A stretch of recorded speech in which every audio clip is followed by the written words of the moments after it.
If you have cash you can add some stocks at this kind of ఈ క్రాష్లో కానీ ఈ ఫాల్లో కానీ ఏమైనా మీ దగ్గర క్యాష్ ఉన్నట్లయితే కొంచెం పెట్టుకోవచ్చండి.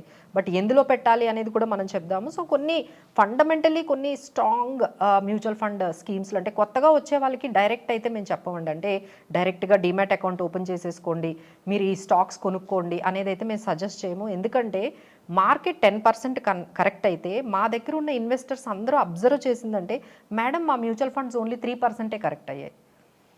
అంటే మనకి డైరెక్ట్ స్టాక్ మార్కెట్ ఎంతైతే పడిందో మన మ్యూచువల్ ఫండ్స్ ఎప్పుడు కూడా తక్కువ కరెక్ట్ అవుతాయి. So it's always safe get in to the mutual funds. ఇలాంటి కరెక్షన్స్లో కూడా మార్కెట్ 10% పడితే మీ మ్యూచువల్ ఫండ్ స్కీమ్ 3% పడుతుంది. సో ఇలా మనకి టాప్ మ్యూచువల్ ఫండ్ స్కీమ్స్ అంటే మనకి ఫ్లెక్సీ క్యాప్స్, పరాగ్ పరేక్, హెచ్డిఎఫ్సి, అలానే మనకి Kotak and HDFC mid caps, small caps అంటే నిపాన్ అండ్ హెచ్డిఎఫ్సి, అలానే లార్జ్ క్యాప్ మ్యూచువల్ ఫండ్స్లో పెట్టుకోవాలంటే ఐసిఐసిఐ, ఎస్బీఐ లార్జ్ క్యాప్, ఇలాంటి కొన్ని మనము ఈ